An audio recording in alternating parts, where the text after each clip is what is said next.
로마서 8장 11절 말씀 한 절 말씀입니다. 로마서 8장 11절 말씀 한 절 말씀. 로마서 8장 11절 말씀입니다.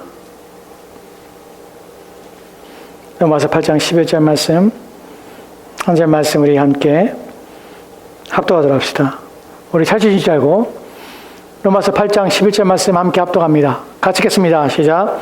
예수를 죽은 자 가운데서 살리신 이의 영이 너희 안에 거하시면 그리스도 예수를 죽은 자 가운데서 살리신 이가 너희 안에 거하시는 그의 영으로 말미암아 너희 죽을 몸도 살리시리라. 아멘. 아멘. 여호와께 감사하라.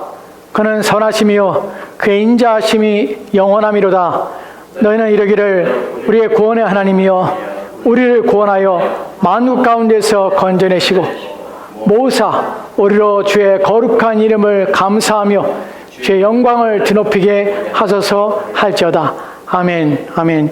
오늘 우리 주신 말씀에서 함께 기도하도록 하겠습니다. 함께 기도합니다. 오 주여, 우리의 구원의 하나님을 노래하며 찬양하며 주님을 높입니다. 이 시간 우리가 주의 말씀을 드리려 합니다. 우리의 귀를 열고 우리의 마음을 열게 하사 주의 능력의 말씀이 우리가 심령 가운데 부어져 우리를 새롭게 하여 주옵소서. 주의 구원을 우리 가운데 이루시고 성취하사 주의 목적과 뜻이 이루어짐으로 말미암아 하나님의 이름을 높임 받으며 찬송받게 하옵소서. 주께서 이 시간 우리의 영혼을 복되게 하기를 소망하며 감사드리며 살아계신 예수 그리스도로 기도합니다. 아멘. 아멘. 오늘 우리는 사도신경의 마지막 내용들을 이제 살펴보고 사도신경을 이제 마무리하려고 합니다. 사도신경의 마지막 내용은 오늘 우리가 살펴볼 내용은 몸이 다시 사는 것과 영원히 사는 것에 대한 내용들입니다. 우리는 사도신경을 시작할 때에 사도신경의 구조에 대해서 말씀을 여러분에게 드리며 사도신경의 구조는 세 개로 구성되어 있다고 말씀을 드렸습니다. 성부 하나님에 대한 내용들, 성자 하나님의 내용들, 성령 하나님에 대한 내용들입니다. 오늘 우리가 마지막 세 번째 내용 속에서 성령 하나님의 사역에 대한 내용의 마지막 내용들을 살펴보려고 합니다. 우리가 성령 하나님의 사역에 대해서 우리가 살펴볼 때 첫 번째 내용이 무엇이냐면 우리의 고백 가운데 우리는 성령을 믿습니다 라는 고백입니다. 성령을 믿사오며 라는 고백 속에서 우리는 성령이 하나님이심을 믿고 그분이 우리 가운데 역사에서 우리의 구원을 이루시는 분이라는 사실을 우리는 믿습니다 라는 고백을 드렸습니다. 그리고 우리가 그 다음에 살펴봤던 내용이 교회가 거룩한 공회에 대해서 우리가 믿습니다 라는 고백을 드렸습니다.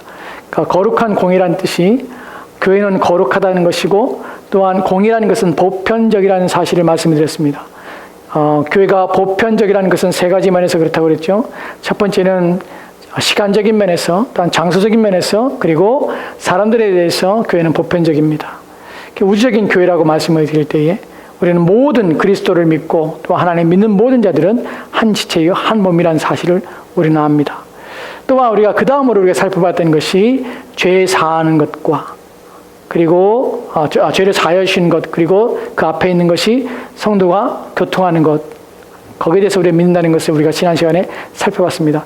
성도가 서로 교제한다는 것, 교통한다는 것의 첫 번째는 예수 그리스도의 중심으로 그분과의 교제가 먼저이고 그분과의 교제를 통해서 우리는 그분을 통해서 능력과 힘을 공급받게 되어서 우리의 관계 속에서 교제 다음으로 우리가 그래서 교제의 목적을 이루는 데 있어서 우리는 그리스도의 교제가 우선이요 그 교제를 통해서 받는 능력과 힘을 받아서 우리는 성도의 교제를 이루며 성취하겠다는 사실을 우리는 알게 되었습니다.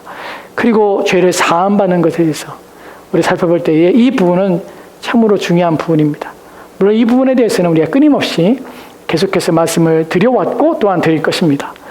그리스도께서 십자가에 달려 죽으실 때에 우리의 죄를 사함받는 것은 값을 지불하는 것이고 하나님께서는 그 값을 그리스도를 통하여서 지불해서 만족해 두셨습니다. 이런 사실들은 복음의 핵심으로서 우리 가운데 말씀하고 있는 내용들입니다. 그리고 이제 마지막으로 몸이 잘 사는 것 그리고 영원히 사는 것, 이것이 성령이 하시는 사역 가운데 이제 우리 가운데 우리가 믿고 고백하는 것입니다. 여러분, 몸이 다시 사는 것에 대해 첫 번째 살펴볼 것이고 두 번째에 그리고 영원히 사는 것이 무엇인지에 대하여 말씀을 드리려고 합니다. 첫 번째로 살펴볼 것은 몸이 다시 산다는 것입니다. 몸이 다시 산다는 말의 핵심은 부활이지요. 여러분, 몸이 잘 사는 것이 심플하고 그래서 더 이상 거론할 것이 없는 것처럼 여겨질 수 있습니다. 근데 여기에는 중요하게 구별돼야 되고 또한 인식해야 되고 또한 판별해야 되는 그 능력을 요구한다는 사실을 먼저 말씀을 드리고 싶습니다. 여러분, 몸이 잘 산다는 것이 육체의 부활을 말합니다. 근데 육체의 부활에 대해서 생각할 때에 흔히 잘못된 교리적인 잘못된 생각과 사고를 통해서 우리는 몸의 부활에 대해서 잘못되게 이해하는 경우들이 있습니다.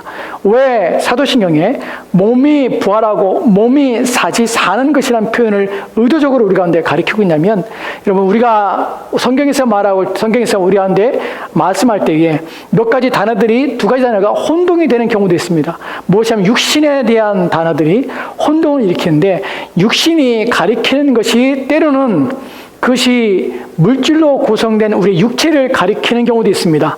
또한 또 다른 의미에서 육신이라고 표현된 이 단어는 물질로 구성된 우리 육체뿐만 아니라 다른 차원을 의도적으로 의미하도록 해서 우리 가운데 말씀되고 있는데, 그것이 뭐냐면 부패하고 오염된 우리의 영혼과 우리의 마음을 가리켜 성경은 동일하게 물질로 구성된 우리 육체를 가리키는 단어와 동일하게 육신으로 표현하고 있다는 사실이에요.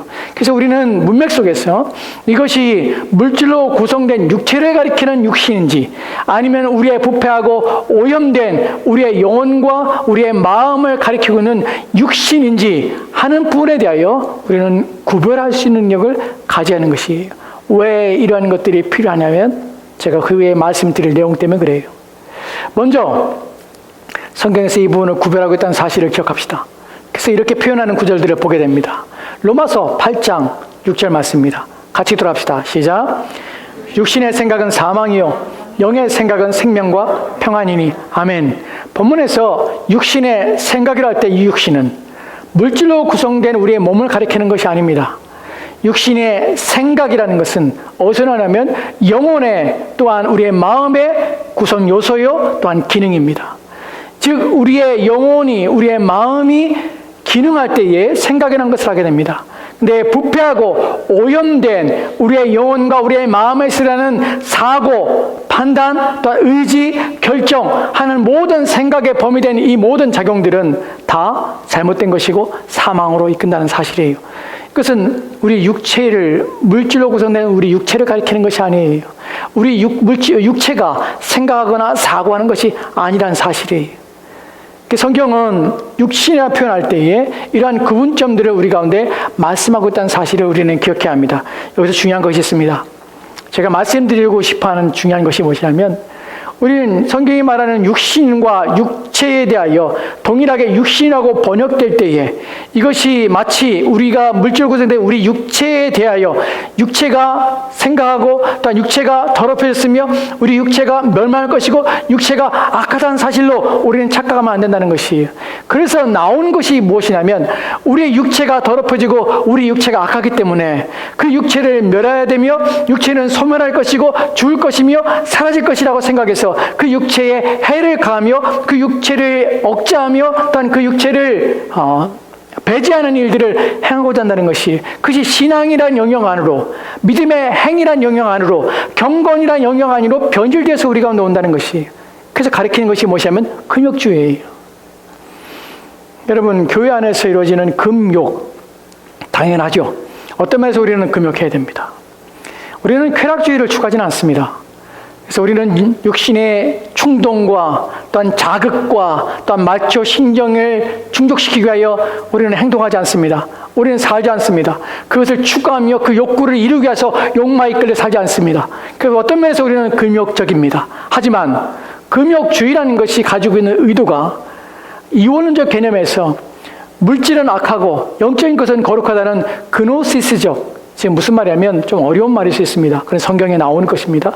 영지주의. 즉 당시 초대교회 당시에도 이 문제 때문에 고민하였습니다. 교회 안에 들어온 사상인데 그것이 그리스도 철학 가운데 그노시스주의라는 철학 사상인데 이원론으로 세상을 봅니다. 그래서 물질적인 것은 악한 것이에요. 하나님께로부터 올 수 없는 것이에요. 무엇만 옳고 선하냐면 영적인 것만 선하고 옳아요. 그들에게서는 육체적인 것은 죽여야 되는 것이고 멸해야 되는 것이에요. 육체는 결코 구원받지 못한다고 생각하는 것이에요.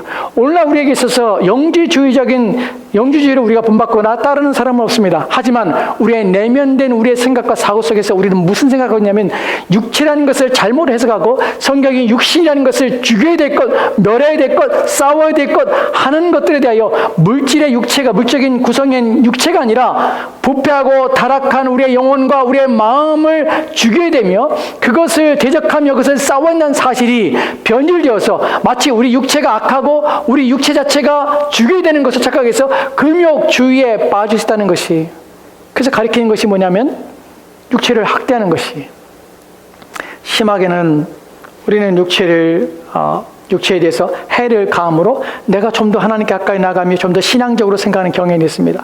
여러분, 금식이라는 것은 때를 따라서 우리는 해야 합니다. 우리는 하나님의 은혜 가운데 깊이 들어가기 위해서 때로는 긴박한 문제에 대해서 우리 하나님께 온 생명을 구하는 앞에 기도하는 일이 필요합니다. 하지만 육체를 죽이는 수단으로, 죄를 죽인다는 목적으로, 또한 우리의 욕구를 죽인다는 목적으로, 욕망을 죽인다는 목적으로 우리 육체에 대한 해를 가하게 해서 육체를 죽이는 것이 마치 경건생활과 또한 우리의 신앙에 유익이 있는 것처럼 착각해서 행동하면 결코 안 된다는 사실이에요. 왜냐하면 그것은 무지한 것이에요. 우리의 육체를 해를 가한다고 해서 우리가 경건해지는 것은 결코 아니라는 사실이에요. 왜냐하면 우리 육체 자체가 죄를 가지고 있는 것이 아니에요. 만약에 우리가 육체라고 불리는 물질로 구성된 이 육체가 죄를 가지고 있다면 그리스도께서 이 땅에 오실 때에 사람이 되실 때 그분은 의로운 분이 아닙니다. 죄가 없는 분이 아닙니다. 왜냐하면 죄가 있는 육체를 입기 때문에 그래요. 근데 성경은 뭐라고 합니까? 그리스도께서 우리와 동일한 육체를 가지고 계심에 불구하고 그분은 죄가 없습니다. 왜냐하면 육체라고 있는 이 물질의 구성 요소인 이 육체는 죄를 담고 있는 그릇이 아니기 때문에 그래요. 이 부분을 구별해야 됩니다. 성경이 또한 왜 이것이 중요하냐면 우리가 헛된 경건의 짓을 멈추기 위해서 그러는 것이에요. 바울이 이렇게 말합니다. 디모데에서 이렇게 말합니다. 육체의 훈련은 잠깐의 조금의 유익이 있습니다. 하지만 경건의 훈련은 금세와 내세의 소망이 있습니다. 즉 육체를 단련하고 훈련하는 것은 경건해지는 방법이 아니라는 것이에요. 여러분이 매일 금식하고 매일 육체에 금하고 육체를 위해서 매일 여러분들이 육체를 죽이기 위해서 무엇인가 하지 않고 몸을 가두고 여러분이 그렇게 한다고 해서 여러분이 경건해지거나 여러분이 거룩해지는 것이 아니에요. 진실은 성경이 말하는 것은 여러분이 경건하기 위해서는 여러분의 죄악된 영혼, 부패한 여러분의 영혼을 단련하고 여러분의 마음을 관리하고 마음을 지배하고 마음을 다스려야 됩니다. 여러분 마음이 바뀌지 않으면, 여러분의 생각과 여러분의 사고가 바뀌지 않으면 육체를 단련한다고 해서 여러분이 경건하거나 거룩해지는 일들은 전혀 없다는 사실이에요. 신앙의 초점과 방향성이 잘못된 것이에요. 여러분의 방향은 무엇이냐면 부패한 여러분의 마음, 여러분의 영혼을 고치는 것이에요. 그래서 그리스도 앞에 나와야 하는 것이에요. 무엇으로 우리의 마음과 부패한 우리의 영혼은 고침받고 새롭게 됩니까? 오직 하나님 말씀이에요. 육체를 단련하기보다 여러분은 여러분의 영혼을 단련하기 위해서 여러분의 영혼을 고치고 여러분의 영혼을 회복하는 하나님 말씀으로 여러분의 영혼을 채워야 되는 것이, 그것을 벗어버리고 다른 방법으로 여러분이 경건하거나 거룩해질 수 있는 방법은 없습니다. 여러분의 욕구와 여러분의 욕망을 제한하거나 또한 여러분의 죄의 충동과 죄의 이끌림에서 여러분을 막을 수 있는 방법은 없습니다. 하나님께서는 오직 우리에게 말씀을 주셔서 말씀으로 우리의 영혼을 제한하게 하시고 우리의 오염된 우리의 부패한 마음들이 이끌림에서 우리를 끊어내고 모든 죄의 욕구에서 우리를 멈추게 하고 또한 그것과 결탁하지 못하도록 우리를 막게 서는 것은 오직 생명의 말씀입니다. 또한 기도를 통해서 우리 영혼에 힘을 주고 능력을 부어주시는 것입니다. 그렇기 때문에 우리의 경건과 우리의 거룩함은 잘못된 방향으로 나가면 안 되는 것이, 지금 우리는 몸의 부활에서 말씀을 드립니다. 왜 이것이 중요하냐면 성경은 우리 육체 자체가, 우리 물질로 구성된 육체 자체가 부패하고 이것은 썩어 없어질 것이기 때문에 아무 소용이 없다고 말씀하는 것이 아니라 이 몸은 반드시 살아나서 부활할 것이라는 사실을 우리 가운데 가르치고 있는 것이, 죽여야 할 것은 죄로 물들고 부패한 우리의 영혼의 이 죄악된 오염된 것입니다. 그리고 우리의 마음속에 남아있는 이 죄악의 찌꺼기, 부패하고 오염된 우리의 마음입니다. 성경이 우리 육체에 대해서, 우리 육체의 부활에 대해서 이렇게 말씀하시는 것을 보게 됩니다. 로마서 8장 11절 말씀입니다. 같이 읽도록합시다. 같이 읽겠습니다. 시작. 예수를 죽은 자 가운데서 살리신 이의 영이 너희 안에 거하시면 그리스도 예수를 죽은 자 가운데서 살리신 이가 너희 안에 거하시는 그의 영으로 말미암아 너희 죽을 몸도 살리시라. 아멘. 아멘. 본문에 보면 우리 본문에서 3개 정도의 가르침에 대하여 또한 교리에 대해서 우리는 알게 되는데 첫 번째는 이것입니다. 그의 영으로 말미암아 너희의 죽을 몸도 살리시리라. 여기서 몸이라는 것은 우리의 영혼을 말하는 것이 아닙니다. 우리의 마음을 말하는 것이 아닙니다. 우리 육체를 말하는 것입니다. 우리 육체가 살아날 것입니다. 그 육체가 새롭게 될 것이에요. 그래서 첫 번째 우리는 우리의 몸은 악한 것이 아니라 우리의 몸은 살아날 것이고 몸 또한 부활한다는 사실을 기억해야 합니다. 이것이 또 가리키는 또 다른 부분이 있는데 무엇이냐면 여러분이 이 땅을 사는 동안에 우리는 육신, 즉 육체를 입고 있습니다. 육체를 보존하고 관리하는 것도 우리는 하나님을 섬기는 한 방식이라는 사실을 기억해야 합니다. 자기 육체를 악하게 하면 안 돼요. 내 몸에 부정한 것과 불의한 것을 또한 내 몸을 해롭게 하는 것을 가까이 하면 안 되는 이유가 여기 있어요. 여러분 왜 담배와 술이라든지 마약이라든지 왜 이런 것들을 행하면 안 됩니까? 왜냐하면 우리 육체 또한 누구의 것이기 때문에 그래요. 하나님께서 우리 가운데 주신 거기 때문에 내 육체가 더러운 것에 또한 내 육체가 내 몸을 해롭게 하는 것에 내가 주면 안 되는 것이. 그리스도는 자기의 영혼만 관리하는 자가 아니라 자기 육체 또한 관리해야 하는 자예요. 여러분 사실 위대한 믿음의 사람들 중에 그들의 그 재능과 그 능력을 다 나타내기 전에 일찍 주님의 부르심을 받아 가는 사람들이 있습니다. 그 가운데 종교개혁자였던 존 칼빈의 경우도 마찬가지죠. 그가 55세 하나님의 부르심 받았습니다. 근데 그가 마지막에 죽기 전에 하나님께 회개해야 합니다. 그 회개의 내용이 무엇이냐면 너무 공부에 몰입하고 너무 학문에 몰입하다 보니까 자기의 건강을 챙기지 않았어요. 그래서 그는 노년에 모든 질병을 담고 살았어요. 그래서 병이 없는 병이 없었어요. 그가 죽기 전에 하나님께 회개하는 장면 속에서 하나님께서 내게 주신 내 육체를 내가 제대로 관리하지 못하고 그것을 제대로 내가 지켜내지 못하는 것 때문에 하나님께 내가 불의하고 부충했습니다. 나는 회개의 내용들을 고백하는 내용을 보게 됩니다. 우리 그리스도인들은 우리의 영혼만이 아니라 우리 육체 또한 하나님의 것이기에 내 몸에 무엇을 담아내는가, 내 몸에 무엇을 허락하는가, 내 몸을 어떻게 관리되는가 하는 것조차도 신앙이라는 사실을 여러분이 기억하셔야 합니다. 여러분은 자신의 몸을 관리하셔야 합니다. 여러분의 몸을 위해 수고해야 합니다. 하지만 그것에 애를 써서 그것에 집중하여 그것만을 위해서 사는 것은 또한 잘못이죠. 우리는 모든 면에 있어서 우리는 균형을 유지고 또한 그 모든 것들이 하나님을 기쁘시게 하는 일에 사용되도록 애를 써야 합니다. 자, 오늘 본문에서 지금 로마서 8장 11절 말씀에서 좀 더 집중해야 될 두 번째 내용이 있습니다. 첫 번째는 우리의 몸은 하나님의 것이고 이 몸 또한 부활할 것이라는 사실을 알게 됐습니다. 두 번째, 이 본문에서 우리가 알게 되는 것은 그럼 우리가 몸이 부활할 것을 어떻게 알 수 있습니까? 라는 부분입니다. 그것을 본문에서 가르치는데 이렇게 가르치고 있습니다. 예수를 죽은 자 가운데 살리신 이에, 그 다음에 그 아래줄에 보면 그리스도 예수를 죽은 자 가운데서 살리신 이가 라는 표현을 씁니다. 예수를 죽은 자 가운데서 살리신 것, 하나님께서 그를 살리셨습니다. 누굴 통하여? 성경 하나님을 통하여 살리셨습니다. 즉 예수를 죽은 자 가운데 살리신 것을 보니까 우리가 무엇을 하게 되냐면 내 몸이 부활할 것을 알게 되는 것이에요. 우리에게는 모범이 있습니다. 우리에게는 일어난 징표가, 우리에게 주신 징조가 있고 표적이 있습니다. 무엇이냐면 바로 그리스도께서 죽으셨다가 살아나신 것을 보니까 내 몸이 그와 같이 살아날 것을 믿게 되는 것이에요. 그의 부활은 우리의 부활임을 우리가 확신하게 되는 것입니다. 이 부분에서 고린도서 15장 5절과 6절 말씀에 이렇게 기록된 것을 보게 됩니다. 같이 읽읍시다. 시작. 게바에게 보이시고 후에 12 제자에게와 그 후에 500여 형제에게 일시에 보이셨으니 그 중에 지금까지 대다수는 살아있고 어떤 사람은 잠들었으며. 아멘. 어떤 사람은 이렇게 말하셨습니다. 예수님께서 죽으셨다가 살아난 것을, 그것이 나의 몸의 부활이요 내 몸의 살아날 것에 대한 표징이요 징표라면 그리스도께서 부활하신 걸 내가 어떻게 믿을 수 있습니까? 라는 부분이지요. 그 부분은 사실 우리가 믿음의 영역이지만 그것은 또 역사적인 사실이라는 것을 성경이 증명했다는 것이에요. 누가 봤습니까? 게바가 봤습니다. 베드로가 봤어요. 베드로만 봤습니까? 아니요. 12명의 제자들 또한 예수님을 직접 대면하여 봤습니다. 그들만 봤습니까? 아니요. 500여의 형제들 가운데 예수님께서 함께 그들을 만나셨고 보이신 것이에요. 여러분, 이 부분은 중요한 역사적인 사실, 고증들을 우리 가운데 줍니다.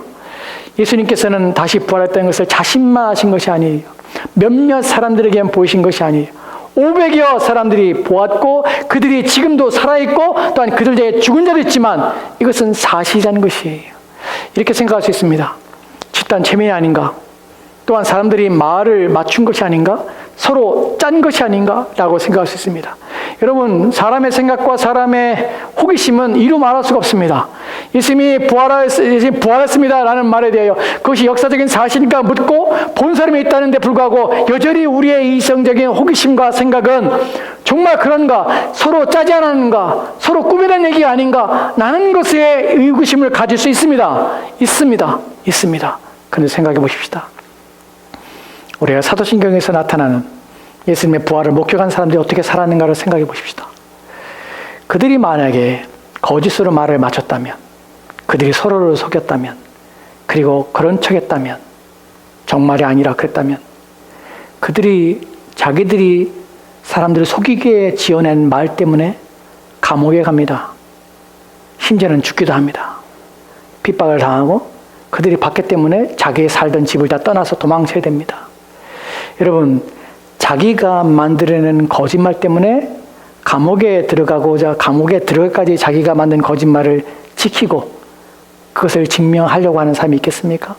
자기의 전 재산을 잃어버리고 또한 자기 것을 나누고 또한 자기 생명까지도 아낌없이 남을 위해서 주고 그리스도를 증언하다가 목숨을 잃어버리고 또한 야수에게 자기의 생명을 내어주고 자기의 자녀들이 죽고 이런 것들이 벌어지는데 자기의 인생이 파멸에 이르고 또한 자기의 인생이 끝장나는 상황에서도 자기가 말한 그 거짓말을 지키기 위해서 그런 일들을 감행하고 그런 수고와 노력을 여러분이 할 수 있다고 생각하십니까? 그것도 각기 다른 500명이라는 또 그 더 넘는 사람들이 함께 입을 맞춰서 이런 일들을 행하며 그런 사람들을 살 수 있다고 여러분 생각할 수 있습니까? 결코 그렇지 않습니다. 사도행전에 나오는 이야기를 보면 그들은 거짓을 믿은 것도 아니고 서로 속여서 함께 말을 맞춘 것도 아닙니다. 이것은 역사적인 사실이라는 것이. 그렇기 때문에 우리 마음속에 어떠한 잘못된 호기심이나 또한 잘못된 생각들일 때마다 우리는 이것이 성경에 기록된 대로 예수님께서는 죽으셨다가 살아났으며 그것을 목격한 자들은 그것을 부인할 수 없기 때문에 자신의 생명을 내어놓고 그것을 증언하며 그 부활의 사실임을 알리기 위해서 자신의 인생들의 자신의 삶들을 오직 주를 위해 살다가 목숨을 다하여 주를 위해 헌신하며 충성하며 살다가 주 앞에 갔다는 사실을 기억하십시다. 사도행전 7장에서 우리는 스데반의 죽음을 봅니다. 그게 돌에 맞아 죽음에서 불구하고 그리스도가 주시며 살아겠다는 사실을 고백하는 것을 우리는 보게 됩니다. 이것은 어느 개인의 미침과 환상 때문에 되어진 것이 아닙니다. 이것이 사실이 아니라면 불가능한 것입니다. 이제 우리가 다시 한번 로마서 8장 11절 말씀에서 세 번째 내용을 살펴보려고 합니다. 로마서 8장 11절 말씀에서 우리가 살펴봤던 첫 번째 내용은 무엇이었습니까? 첫 번째 우리 가운데 알려주는 교리는 우리의 몸은 부활할 것이라는 것이, 두 번째 그 부활을 어떻게 확신합니까? 예수 그리스도께서 죽었다가 살아나신 걸 보니까 우리는 나 또한 그렇게 될 것을 확신하게 되는 것이에요. 또한 여기에 더하여 하나님께서는 우리의 연약함 때문에 하나 더 이것을 보증하시고 확증하기 위해서 무엇을 하셨냐면 예수 그리스도 예수를 죽은 자 가운데 살리신 이가 너희 안에 거하시는 그의 영으로 말미암아 너희 죽을 몸도 살리시리라. 너희 안에 거하시는 그의 영이 누구입니까? 성령 하나님이십니다.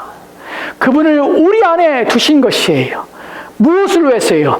이후에 그리스도께서 오실 때에 비록 우리가 이 땅에서 우리 육체가 죽음을 맞이할지라도 이제 우리가 다시 살아날 것을 확신시키고, 또한 그 소망이 거짓이 아니라 참된 것이 우리 가운데 알리시고, 그 소망 가운데 우리가 살도록 하기 위하여 하나님께서는 그의 성령을 우리 가운데 주셔서 그리스도 예수를 죽은 자 가운데 살리신 이의 영이 우리 가운데 거셔서 그 영으로 말미암아 우리 또한 우리의 육체가 다시 살 것을 확신하게 하셨다는 것입니다. 이것이 얼마나 복된 것입니까?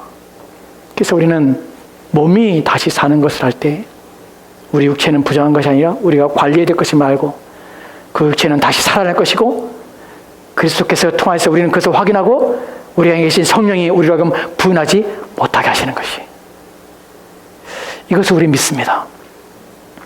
그래서 부인할 수 없는 사실이라는 것을 믿습니다. 라는 고백을 하게 되는 것입니다. 이에 대하여 하이데베 교리문답의 가르침을 좀 보도록 합시다. 여기에 대해 몸이 다시 사는 것이 이런 것입니다 라는 것을 가르쳐요. 같이 읽겠습니다. 시작. 이 생명이 끝나는 즉시 나의 영혼은 머리 대신 그리스도에게 올려질 것입니다. 또한 나의 이 육신도 그리스도의 능력으로 일으킴을 받아 나의 영혼과 다시 결합되어 그리스도의 영광스러운 몸과 같이 될 것입니다. 아멘, 아멘, 아멘. 그렇습니다. 여기 중요한 것이 있습니다. 이 생명이 끝나는 즉시 나의 영혼은 머리 대신 그리스도께로 올려질 것입니다. 여기서 중요한 단어, 제가 여러분이 강조하고 싶은 단어가 있습니다.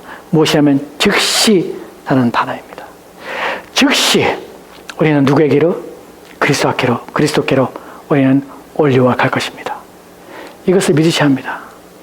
우리는 내 몸이 사는 것과 할 때에, 몸이 다시 사는 것을 고백할 때에, 우리는 내가 죽는 이 땅에서 내 육체가 죽을 때에, 내가 이 땅에서 마지막 숨을 내쉬고 내 육체가 이제 영원한 잠 속에 내가 들어갈 때에, 그때 우리의 영혼은 즉시 그리스도 앞으로 갑니다. 여러분, 이 사실에 대하여 여러분이 믿어야 될 이유가 무엇입니까? 왜냐하면 너무나 잘못된 가르침과 너무나 거짓된 것들이, 이야기들이 난무하기 때문에 그렇습니다. 여러분, 즉시란 말에서 우리는 누가복음에서 예수님께서 한편 강도에게 하셨던 말을 기억하십시다. 우리는 그 강도가 예수님께 주께서 주의 나라에 임하실 때 나를 기억하시옵소서라는 그 고백과 그 청원 앞에 예수님께서는 내가 오늘 나와 함께 낙원에 있으라는 것으로 예수님의 대답을 우리가 듣게 된다는 사실이에요. 기억합시다. 우리는 즉시입니다. 어떤 사람들이 말하는 것처럼 우리는 예수를 믿는데 불구하고, 우리는 그리스도인에 불구하고, 어떤 사람들은 그리스도인에 불구하고 거짓된 것을 믿고 거짓된 것을 가리킵니다. 그 사람들에게 혼돈하게 하는 것이에요. 마치 어떤 사람들에게 있어서는 우리 죽은 다음에 마치 긴 시간 동안 우리는 저승을 우리는 배워야 하며, 우리는 얼마 동안 구천을 떠도는 것처럼 그런 것들을 가리키며 그런 것들에 대해서 생각하며 이야기하는 사람도 있습니다. 다 거짓입니다. 여러분, 지금은 제가 그런 간증을 듣지 않아서 지금도 있는지 모르겠습니다. 하지만 예전에 얼마나 많은 간증과 얼마나 많은 가르침 속에서 우리는 인간이 죽은 후에 우리의 영혼이 어떻게 되는지 부분에 대하여 비성경적인 것으로 간증하고, 또한 우리 가운데 가르쳐지는 것들을 듣게 되는 일들이 얼마나 많았습니까? 그때에 자신들이 죽음을 경험하고 체험했던 사람들은 이렇게 말을 하죠. 죽은 후에 자신이 강을 건넜다고 해요. 여러분, 성경에 죽은 후에 강을 건넌다는 말이 어디 있습니까? 사람이 죽은 후에 무슨 강을 건넙니까? 여러분, 거기는 그런 강을 건넌다는 말이, 이 망각의 강이라는 강을 건넌다는 것이, 또한 4개의 강을 건넌다는 말이 어디에 있습니까? 불교에 있는 것이고, 또한 그리스 신화에 있는 것이에요. 성경에 없는 내용을 왜 가리킵니까? 성경에 없는 내용을 왜 얘기합니까? 그건 거짓말입니다. 그런데 자기가 죽어보니까 강을 건너서, 그 강을 건너면 기억을 잃어버린다는 그 거짓된 것을 마치 성경인 양 가리키는 것들은 무엇입니까? 그것은 비성경적인 것이에요. 우리는 무엇을 믿냐면 오직 성경만 믿습니다. 우리는 다른 사람의 이야기를 믿는 것이 아니라, 자신들이 경험했다는 사람의 경험을 믿는 것이 아니라, 우리는 성경에 있는 내용만 믿습니다. 그것만이 사실이기 때문에 우리는 그 내용을 듣습니다. 자기가 천국에 갔더니, 누가 천국에 있는 것을 봤다고 합니다. 자기가 지옥에 갔더니 누가 지옥에 갔다는 것을 봤다 합니다. 자기가 두려워서 왔다고 합니다. 그리고 여러분, 지옥에 가면 안 됩니다. 천국에 가야 됩니다. 라고 말합니다. 다 거짓말입니다. 왜 거짓말입니까? 필요 없는 얘기 때문에 그래요. 절대로 필요 없는 이야기입니다. 왜 거짓말인지 확신한 줄 아십니까? 왜 제가 거짓말하고 얘기하는 줄 아십니까? 왜냐하면 그럴 필요가 전혀 없기 때문에 그래요. 여러분 아십니까? 누가복음 16장에 그러한 일들을 이루어달라고 얘기했던 사람이 있습니다. 누구입니까? 부자입니다. 부자와 나사로가 하나 죽었습니다. 아브라함 품에 안겨있는 나사로가 부자는 너무나 부러웠고 고민이 되었습니다. 자기가 당하고 있는 고통이 너무나 고통스럽습니다. 그래서 아브라함에게 청원합니다. 아브라함이요, 내게 형제 5명 있습니다. 나사로가 죽었다가 살아나서 내 형제들에 가면 나처럼 지금 이거 고통받는 이곳에 오지 않을 수 있습니다. 나사로를 다시 살려서 내 형제들에게 가서 이곳에 오지 않도록 해 주십시오. 아브라함이 뭐라고 합니까? 모세와 선지자들에게 들을지어다. 그자 부자가 말합니다. 아닙니다, 아닙니다. 그렇지 않습니다. 모세와 선지자가 이야기한다고 해서 내 형제가 5 형제가 그들의 말을 듣고 그들이 회개하여 돌이켜서 내가 있는 이곳에 오지 않는 것이 아닙니다. 죽었다가 살아난 자가 있으면 그 사람의 이야기를 반드시 들을 것입니다. 그러니 죽었다가 살게 해서 그 사람의 이야기를 내 형제들에게 얘기해 주십시오 라고 요청합니다. 아브라함이 뭐라고 말합니까? 그렇지 않다. 모세와 선지자들에게 이야기를 듣지 않은 사람은 죽었다가 살아난다고 해서 그 사람의 이야기를 듣는 것이 결코 아니다. 그렇습니다. 그럴 필요가 없습니다. 모세와 선지자 이야기를 듣지 않은 사람들은, 지금 현실을 살면서 하나님 말씀을 듣지 않고 회개하지 않은 사람들은 죽었다가 살아난 자가 말을 한다고 해서 그 사람의 말을 듣는 것이 결코 아니라는 사실이에요. 그렇기 때문에 죽었다가 살아난 자가 우리 가운데 와서 말할 이유도 없고 그렇게 하실 하나님께서 목적도 없고 계획도 없으신 것이에요. 그렇다면 죽었다 살아난 자는 무엇입니까? 다 자기 생각이에요. 그렇게 해서 사람들이 회개하는 것이 아니기 때문에 그래요. 우리는 성경을 통해서 무엇이 옳고 무엇이 그르며 무엇을 하지 말아야 되는지를 생각해야 합니다. 오직 하나님 말씀, 오직 우리 가운데 주신 생명의 말씀, 이 말씀이 우리 영혼을 살리고, 만약 지옥에 갈 사람이 있다면 하나님 말씀이 선포될 때 그 말씀이 그의 영혼을 사로잡지 않는다면, 그 말씀을 귀담아 듣지 않고 그 말씀을 자신의 마음에 받지 않는다면 그에게는 결코 소망이 없는 것입니다. 어떠한 기적과 이적도 의미가 없는 것입니다. 우리는 이것을 믿습니다. 자, 이제 오늘 우리에게 주신 이 말씀 속에서 즉시 우리 영혼은 그리스도 앞으로 이끌어간다는 사실을 기억합시다. 두 번째, 본문에서 또다시 알아야 될 것은 무엇이냐면, 또한 나의 육신도 그리스도의 능력으로 일으킴을 받아 나의 영혼과 다시 결합되어 그리스도의 영광스러운 몸과 같이 될 것이라는 사실이에요. 이 부분을 묵상할 때마다 얼마나 감사한지 모릅니다. 내가 그리스도의 영광스러운 몸과 같이 될 것이라는 사실, 기대가 됩니다. 그리고 소망합니다. 왜 그런지 아십니까? 빌립보 3장 21절 말씀에 이렇게 기록됐습니다. 같이 봅시다. 시작. 그런 만물을 자기에게 복종하게 하실 수 있는 자의 역사로 우리의 낮은 몸을 자기 영광의 몸의 형체와 같이 변하게 하시리라. 아멘, 아멘. 여러분, 이 말씀이 얼마나 귀한지 아십니까? 이 말씀이 얼마나 우리의 소망을 풍성하게 하고 우리가 주님을 만날 날을 얼마나 사모하게 한지 아십니까? 그는 만물을 자기에게로 복종케 하시는 자의 역사로 우리의 낮은 몸을, 우리의 몸을 뭐라 합니까? 낮은 몸이에요. 낮은 몸을 자기의 영광의 몸의 형체와 같이 변화시킨다고 그래요. 여러분, 우리가 아까 살펴봤듯이, 아까 하이데베 교류문답에서 우리가 말하는 것처럼 그리스도의 영광의 몸의 형체로 우리를 변화시킵니다. 그것이 빌립보서 3장 21절 말씀이 이렇게 말씀하기 때문에 그래요. 우리의 낮은 몸이 자기의 영광의 몸의 형체와 같이 변하게 하시리라. 여기서 중요하게 쉽게 이해할 수 있는 것은 무엇입니까? 우리는 우리의 몸이 변화되어 그리스도의 영광의 형체를 우리가 본받으며 동일한 형태로 우리는 부활한다는 것이, 우리 부활체는 그리스도가 부활한 형체와 같은 것이에요. 이 말의 의미는 우리가 그리스도와 본질적으로 동등된다는 의미는 아닙니다. 우리는 이 의미 속에서 우리가 알게 된 것은 우리의 낮은 몸이 의미하는 것이 무엇이냐는 것이에요. 그리고 영광스러운 그의 몸과 같이, 몸의 형체와 같이 변한다는 것이 무슨 말씀인가 하는 부분이에요. 우리는 그리스도의 부활체로 변화된다는 것을 이렇게 착각하는 사람들이 있습니다. 그리스도께서는 부활하시니 어떻게 했습니까? 제자들이 문을 다 닫고 있었습니다. 왜냐하면 두려움에 떨었기 때문에 그래요. 그런데 다 닫힌 문을 예수님께서는 통과하여 들어오셨습니다. 그 통하여 변화된 육체의 몸은 모든 공간에서 제약을 받지 않고 모두가 통과하는 그런 신령한 몸이구나. 우리는 그리스도의 능력과 그리스도의 힘을 덧입어서 동일하게 그의 몸이기 때문에 그 같은 힘을, 그 같은 능력을 우리는 소유할 것이다 라고 착각합니다. 여러분, 그것을 말하고자 하는 것은 아니에요. 본문의 중요한 핵심은 우리의 낮은 몸이에요.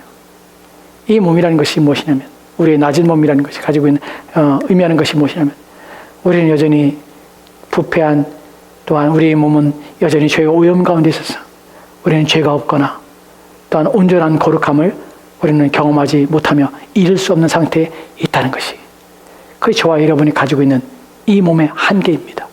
왜 우리 몸이 변화되어야 됩니까? 그리스도의 영광스러운 몸이 무엇입니까? 죄가 없는 몸이에요.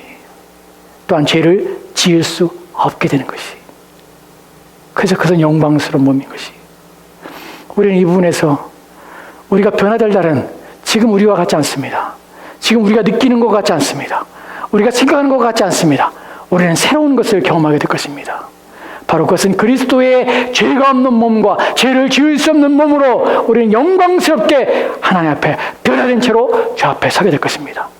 이것을 우리가 기대하게 되는 것이, 여러분, 이분이 잘 기대가 안 되고 잘 소망이 안 되는 이유가 죄에 대한 깊은 인식, 신자가 왜 이 땅에서 고통을 받고 있고 왜 신자가 이 땅에 살면서 왜 괴롭고 왜 힘이 되는가 하는 부분에 대한 충분한 이해가 부족하기 때문에 그래요. 여러분, 만약에 저와 여러분이 죄가 없는 몸을 한 번에도 경험해 봤다면, 죄가 없는 상태에서 우리가 한 번에 살아봤다면 이것이 얼마나 놀라운 것이고 얼마나 복된 것인지를 알게 됩니다. 죄를 지을 생각, 죄를 지은 마음, 죄에 대한 어떠한 이끌림, 하나님을 기뻐하지 아니하며 또한 하나님 가까이 나가지 아니하는 그 어떤 의도와 생각들이 우리 가운데 전혀 없게 되는 것이, 그래서 우리의 생각과 우리의 마음은 온전해지게 되는 것이, 이 부분에 대하여 그 다음에 나오는 내용을 살펴볼 때 더 여러분의 이해가 넓어지게 될 것입니다. 이제 마지막으로 생각할 것이 무엇이냐면, 이제 우리의 몸이 다시 사는 것과 영원히 사는 것을 믿습니다 라는 부분에 대해 살펴볼 것인데, 영원히 산다는 것이 무슨 의미인가 하는 부분이에요. 영원히 산다는 것이 참으로 지루해 보일 수 있습니다.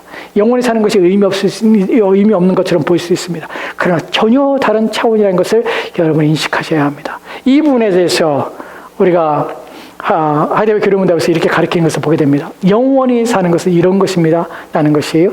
같이 기도합시다. 시작. 내가 이미 지금 영원한 즐거움을 마음으로 누리기 시작한 것처럼 이 생명이 끝나면 눈으로 보지 못하고 귀로도 듣지 못하고 사람의 마음으로 생각하지 못한 완전한 복락을 얻어 하나님을 영원히 찬양할 것입니다. 아멘, 아멘. 첫 번째 우리가 생각할 것은 영원히 산다는 것에서 내가 이미 지금 영원한 즐거움을 마음으로 누리기 시작했다는 것이, 이것은 시작했을 뿐이지 아직 완성된 것이 아니에요. 지금 우리에게는 유보된 것이에요. 언제까지? 그리스도께서 다시 이 땅에 오실 때까지 그 기쁨은, 완전한 기쁨은 유보된 것이에요. 완전한 변화는 유보된 것이에요. 유보됐다고 해서 그것이 지금 내가 못 누리고 있고 내가 맛보지 못하는 것이 아닌가? 아니요. 그 즐거움이 시작된 것이에요. 어떻게 시작됐습니까? 무엇이 시작된 것입니까? 라는 부분에 대하여 베드로전서 1장 8절 말씀에 이렇게 기록된 것을 보게 됩니다. 같이 읽읍시다. 시작. 예수를 너희가 보지 못하였으나 사랑한도다. 이제도 보지 못하나 믿고 말할 수 없는 영광스러운 즐거움으로 기뻐하나니. 아멘. 이 구절에서 우리는 그리스도인이 가진 참된 기쁨이 무엇인가를 우리가 알게 됩니다. 우리는 기뻐해요. 말할 수 없는 영광스러운 즐거움이 우리 가운데 충만해서 우리는 기쁘게 돼요. 신자는 무엇 때문에 그렇습니까? 무엇을 통해서 우리는 말할 수 없는 영광스러운 즐거움으로 우리의 마음에 기뻐합니까? 예수를 너희가 보지 못하나 사랑한도다. 지금도 보지 못해. 하지만 믿고 우리가 그리스도를 우리의 눈으로 보지 못합니다. 우리가 지금 그분을 만지지 못합니다. 그러나 우리의 믿음의 눈으로 말미암아서 우리는 그분을 사랑하게 되고, 우리는 믿음을 말미암아 그분을 기대하게 되고, 믿음을 말미암아 그분께서 말씀하는 것이 성취되는 것을 알고 있습니다. 그래서 생각할 때마다, 그리스도를 생각할 때마다, 그분이 이루신 것들을 볼 때마다, 그분이 하신 일들을 볼 때마다, 그것을 기억할 때마다 우리의 마음속에서는 말할 수 없는 영광스러운 즐거움이 우리 마음에 일어나게 되고 기쁘게 되는 것이, 이것이 우리가 영원히 살 때 우리 마음에 넘쳐오르는 것이, 여러분, 이 기쁨은 우리 시간에 시작된 것이에요. 여러분이 그리스도를 생각할 때마다, 보지 못하나 그분을 기억할 때마다, 그분과 여러분이 연합된 관계 속에 있는 것 있을 때마다, 그것을 생각할 때마다 여러분 마음에 기쁨이 있습니까? 여러분 마음에 소망이 넘칩니까? 여러분 마음에 즐거움이 있습니까? 여러분의 육체가 새로워질 것을 생각할 때마다, 우리가 앞으로 살 날 그리스도께서 오셔서 우리가 영원하신 주님 앞에 가서 그분과 함께 살 때 우리 가운데 이루어질 것들을 생각할 때마다, 성경에 말씀하고 있는 것들을 기대할 때마다 우리 마음의 즐거움과 기쁨이 여러분 마음에 넘칩니까? 그게 소망됩니까? 그것을 간절히 사모하게 됩니까? 그리스도인들은 그럽니다. 그것을 실제로 믿는 자들은 그럽니다. 왜냐하면 그것은 놀라운 것이기 때문에 그래요. 하데베 교리문답에서 다시 아까 읽었던 부분을 볼까요? 거기서 우리가 생각할 것이 이것입니다. 이 세상이 끝나면, 기억합시다. 이 세상이 끝나면, 우리가 이 땅을 떠나게 되는 그날이 오면, 그리스도가 이 땅에 다시 오는 그날이 되면, 눈으로 보지 못하고 귀로 듣지 못하고 사람의 마음으로도 생각하지 못한 완전한 복락을 우리가 얻게 될 것입니다. 이것이 놀라운 것이. 왜 우리는 그 기대감에 적냐면, 왜 우리는 그 기대감이, 그 즐거움이 우리 가운데 충만하지 못하냐면, 그것은 우리 눈으로 볼 수 없는 것이기 때문에 그래요. 우리의 귀로도 들어본 적이 없는 것이기 때문에 그래요. 그것은 우리의 마음에도 생각하지 못하는 것이에요. 여러분, 기대 이상이라는 것이 있습니다. 상상 이상이라는 말이 있습니다. 바로 주님께 오시는 그날에 우리가 얻게 될 영원한 생명은, 또한 그분이 오실 때에 우리가 변화되어 새롭게 되는 우리 육체는 상상 이상이며 기대 이상이며 우리가 전혀 추측하지 못하고 예상하지 못했던 놀라움일 것입니다. 그래서 기대가 되는 것이. 왜냐하면 한 번도 우리는 그러한 경험을 이 땅에서 해본 적도 없고 해본 사람도 없고 그것을 맛본 사람이 전혀 없기 때문에 그래요. 근데 우리 이 땅에 사는 동안에 하나님의 특별한 은혜로, 경건과 거룩함으로 그 믿음이 더 커지고, 그래야 깊은 신앙과 믿음으로 들어간 사람들이 약간 맛을 보고 약간 음미하고 약간 경험한 것이에요.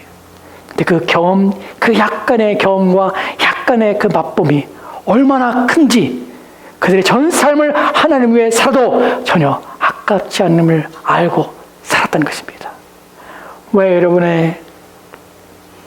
여러분 믿음으로 온 삶을 하나님을 위해 살고, 하나님의 영광에 자신의 삶의 인생의 목적이 말고 그분을 위하여 온 힘과 온 충성스러움을 다해서 그분 앞에 살았던 사람들이 왜 그러한 삶을 살게 되냐면, 바로 이 기쁨을 약간 맛봤기 때문에 그래요. 약간 경험하기 때문에 그래요. 저는 여러분 모두가 이 경험들을 하셔서 내 인생 무엇으로 체험을 살고, 내 삶 무엇이 가치 있는 삶이 될고, 나는 고민이 이제 완전하게 해결되어서 내가 하나님을 위해 사는 것이, 내가 살아도 죽어도 주를 위해 사는 것이, 내가 주와 함께 있는 것이 내 인생의, 내 영혼의 가장 복된 말고, 그분을 위하여 살고자, 그분을 위하여 사는 삶에 온 힘을 기울여 사는 저와 여러분 되었으면 좋겠습니다. 부디 저와 여러분들은 이런 은혜의, 하나님의 은혜를 체험하고 경험하여서, 다른 체험이 아니라 우리 가운데 성경이 약속하고 우리 가운데 주신 것들을 경험하여서 오직 주를 위해서 사는 저와 여러분이 되었으면 좋겠습니다. 그날에 저와 여러분들이 몸이 다시 살고 영원히 사는 것이 얻게 되는, 그것이 우리 가운데 주는 그 유익을 저와 여러분이 모두가 소유하고, 그 주시는 그 은혜 가운데 하나님 앞에 서서 함께 기뻐하고 주님을 찬양하는 그 복된 날이 우리 가운데 오기를 소망합니다. 기도하겠습니다. 하나님 감사합니다.